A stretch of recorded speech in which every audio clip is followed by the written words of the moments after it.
Jace Denman here for Flag Family Media. I'm with Dragons head coach Steve Laqua. Steve, another great win at home. Started off a little bit slow, but you got things going in the second quarter. Third quarter was dominant. What was the change in that in the Dragon team after you got things going in the second quarter? Well, I think really we just kind of allowed those. Northern came out. They threw some punches at us and caught us and had a great drive and put some points together. I think we just weathered the storm. We didn't rattle. We stayed poised, and then we were playing good football, especially offensively. I think defensively too. We petered out on some drives and kind of shot ourselves in the foot, and then we didn't do those things and played. And I think getting the 3 points right before half after they kind of stole one from us off a kickoff, and then to be able to start the third quarter how we did was huge. And so we just kept playing. We didn't rattle, just kept playing our game, and then the bounces ended up going our way after we weathered that storm. When you look at the negatives, if there are any, for the Northern State game, what negatives do you really feel you need to clean up this week and at least play cleaner this weekend against a top-ranked Mankato State team? Well, definitely want to start better. You don't want to get behind 10-0 right out the gate. I think special teams is another area we got to continue. Our kickoff coverage has got to be better. We allowed another one to kind of pop on us and give them some life, give them a short field. So those two points in particular, we got to be a lot better. Knowing this week on the road, homecoming game, crowd's going to be into it. If we allow them to get a lead early, it's going to be tough sledding. So we're going to have to make sure that we start better and hopefully try and neutralize the crowd. When it comes to playing at Mankato, a top 4 ranked team in the country, you've had some experience playing against good teams on the road so far this season. You played at Wayne State. You played at Augustana. You came close in both of those contests. What can you take away from those 2 road contests that you can bring to Mankato that will give you a better chance to win this weekend? Well, hopefully it's along the journey that we've had. We've learned some things about, in week 1, doing a better job taking care of the football. In week 3 on the road of, we've got to be solid in special teams. We can't let those things get away from us. And both of those games, we've had to run uphill. We got down early and had to battle back, and we get close to the top of the hill and then go back down and run back up and get close. And so this week we got to make sure that we're not starting running uphill, that we can get a lead. And so I think we've learned hopefully on the road now we're able to start things a little bit better and then just play cleaner around, but understand that we just have to be who we are, which is playing good football consistently, not beating ourselves. When we beat ourselves, it can get bad real quick. When you look at Mankato, they like to run the ball. They average more yards per game on the ground than through the air.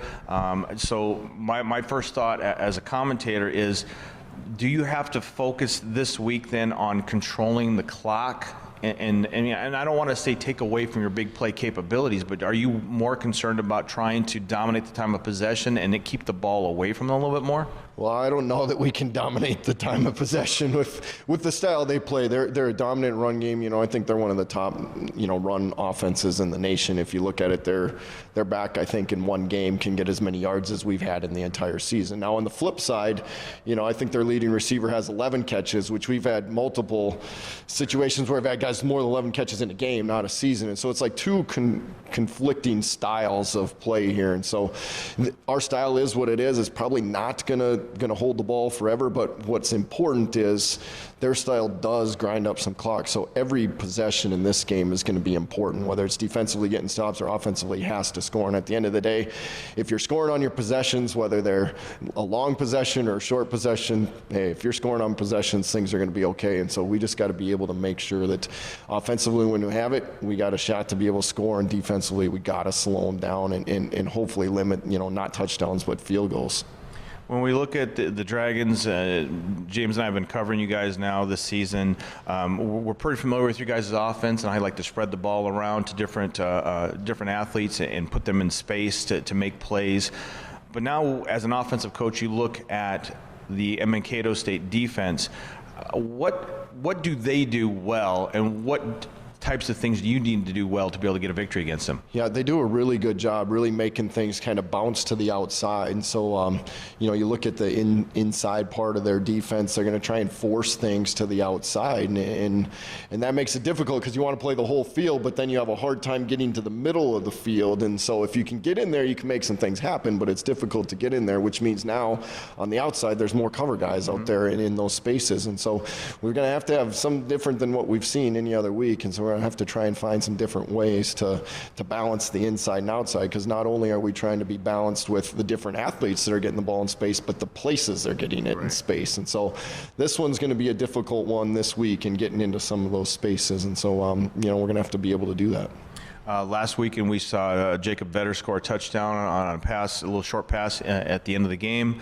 When it comes from an offensive coaching standpoint, how often do you guys try to at least give the illusion that this play is setting up the same over and over again, but yet you're running different route combinations, you have a different emphasis on a certain play? How do you able to manage that as an offensive coach? Yeah, as you know, I think our staff does a great job, and Coach Chase Montplaisir and Justin Check and AJ Scott have just every week going back in on Monday when we game plan. What are the things that we've done? What have we been successful with? What do we need to keep doing? But then what do we need to have, the counter punch to it, or the yin and the yang that goes with it? And so there's a lot of creativity on Monday. Sometimes we're running things to try and protect plays, and so that's kind of been the fun piece. In Jake's play in particular, it was kind of set to look like a different play. We needed it off the hash. The ball was off the hash, so it was kind of perfect storm for us in situations like that. And we're just trying to continue to do those things. And we got to smoke and mirrors, make them think one thing, come at them from a different place, and really try and the theme for us this week is there's a lot of unnoticeable things in a football game, and we need to do those really, really well. And at the end of the day, the unnoticeable will become noticeable. Absolutely.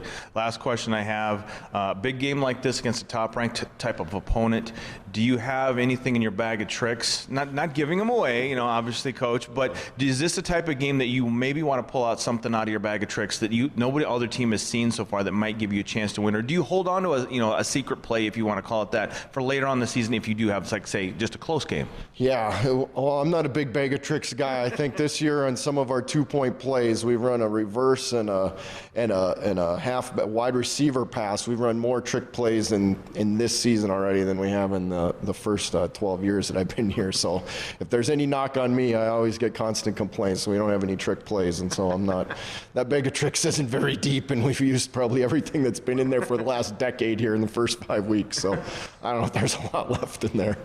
All right. Well, obviously, Coach, this weekend, best of luck. Safe travels in Mankato. We'll be down there covering you. So hopefully we can come out with another Dragon victory. Sounds great. This is Jace Denman for Flag Family Media. We'll see you next time.